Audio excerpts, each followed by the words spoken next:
नमस्कार, आप देख रहे हैं India TV news Bihar Jharkhand, सच की तह तक। मैं हूं संदली और आपके लिए लेकर आई हूं आज की सबसे बड़ी और बेबाक खबरें। हर वो सच जिसे दबाया गया, हर वो सवाल जो उठना चाहिए था, क्योंकि यहाँ हम बात करते हैं बिहार और झारखंड की, आपके हक और हकीकत।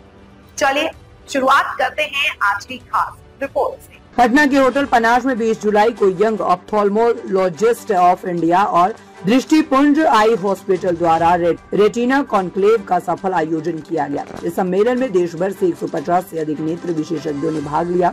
मुख्य अतिथि शहरी विकास मंत्री जीवेश मिश्रा ने युवाओं को अत्याधुनिक तकनीकों से लैस होकर जनसेवा की प्रेरणा दी। कार्यक्रम में वरिष्ठ नेत्र चिकित्सकों को गुरु सम्मान भी प्रदान किया गया। कॉन्क्लेव में रेटिना संबंधी बीमारियों की जांच में प्रयुक्त ओसीटी, एंजियोग्राफी, अल्ट्रासाउंड व ऑटोफ्लोरेसेंस जैसी तकनीकों पर विशेषज्ञों ने व्याख्यान दिए।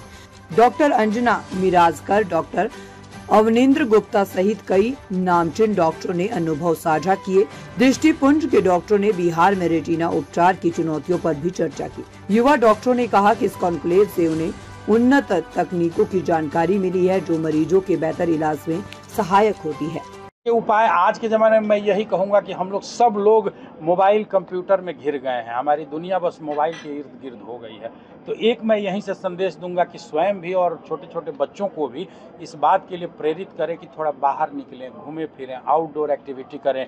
जब भी खाली समय मिले तो सिर्फ मोबाइल या सोशल मीडिया में न चिपके रहें। इसके अनेकों दुष्प्रभाव हम दिन प्रतिदिन अपनी ओपीडी में देखते हैं। बच्चों में लगातार मायोपिया की समस्या बढ़ती जा रही है, नंबर तेज़ी से बढ़ता है, अधिक बच्चों को चश्मा लग रहा है और इसके चलते उनके मानसिक विकास पर भी प्रभाव पड़ता है।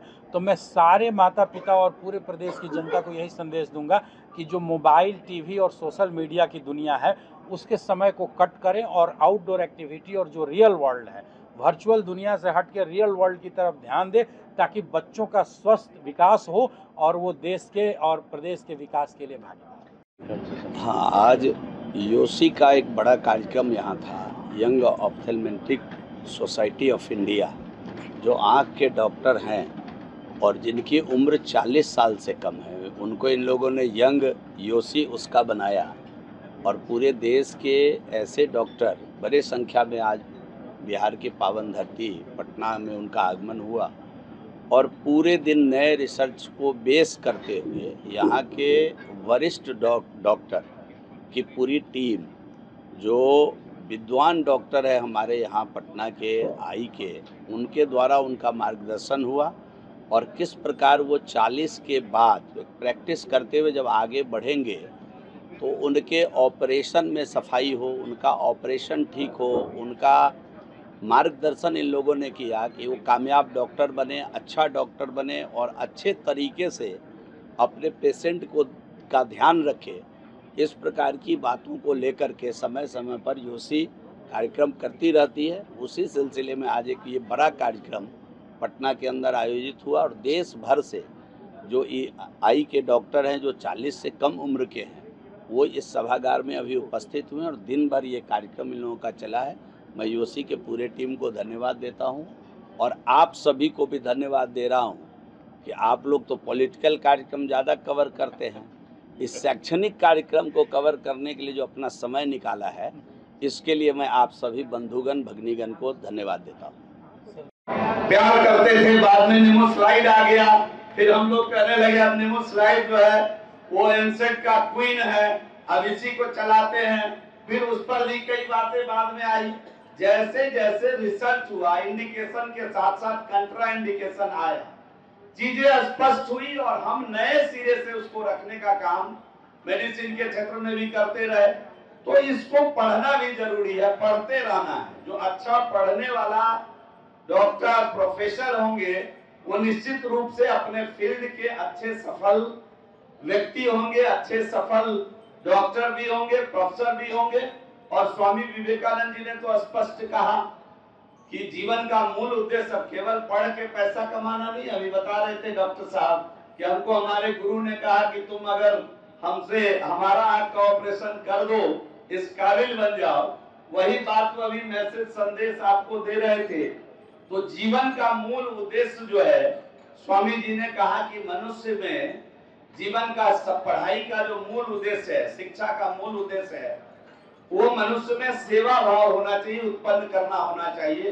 भगवान करे आपके जीवन में आपकी हर इच्छा पूरी हो जाए और समस्त इच्छा की पूर्ति के बाद जरूर समाज के लिए कुछ फल कुछ क्षण निकालिए। मुझे मालूम है इस सभा का क्या कहना जी। इस कार्यक्रम में केरल से, अहमदाबाद से, दिल्ली से, लखनऊ से, बनारस से, ऐसे दूर दूर जगहों से यंग ऑप्थेल्मोलॉजिस्ट आए और रेटिना कॉन्क्लेव इस कार्यक्रम का नाम था। जो आँख का पिछला हिस्सा होता है, जिसे आँख का पर्दा या रेटिना कहते हैं, उसकी बीमारियों में जो अभी एडवांस जांच सिस्टम है, जिसे एंजियोग्राफी कहते हैं, ultra wide field angiography, OCT, इस तरह की जांचों पर गहन शोध पत्र यहाँ प्रस्तुत किए गए। नए जो यंग ऑप्थेल्मोलॉजिस्ट हैं उनको ट्रेनिंग दी गई कि कैसे उस जांच की रिपोर्ट को समझना है, उस जांच से कैसे कंक्लूजन तक पहुंचना है, बीमारियों के डायग्नोसिस तक पहुंचना है और कैसे इलाज हो।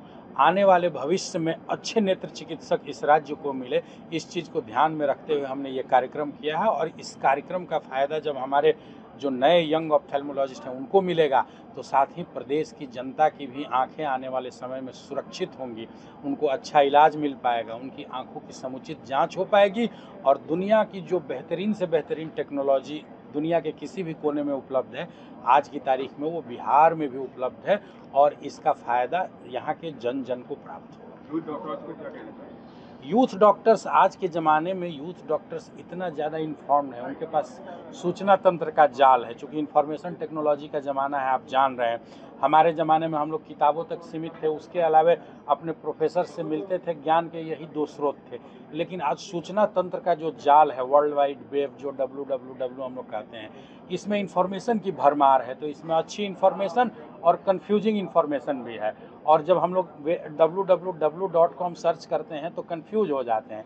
तो हमारे कार्यक्रमों का यही उद्देश्य होता है कि जो दुनिया में जितनी इन्फॉर्मेशन उपलब्ध है उसमें से सटीक और छान कर जो काम की जानकारी है वो नए युवा माइंड में भरना, ताकि युवा माइंड कंफ्यूज नहीं हो, उसके पास सही जानकारी होगी, सही इंटरप्रिटेशन होगा, वो जांच अच्छे से समझेगा, कंक्लूजन पर आएगा, सही इलाज करेगा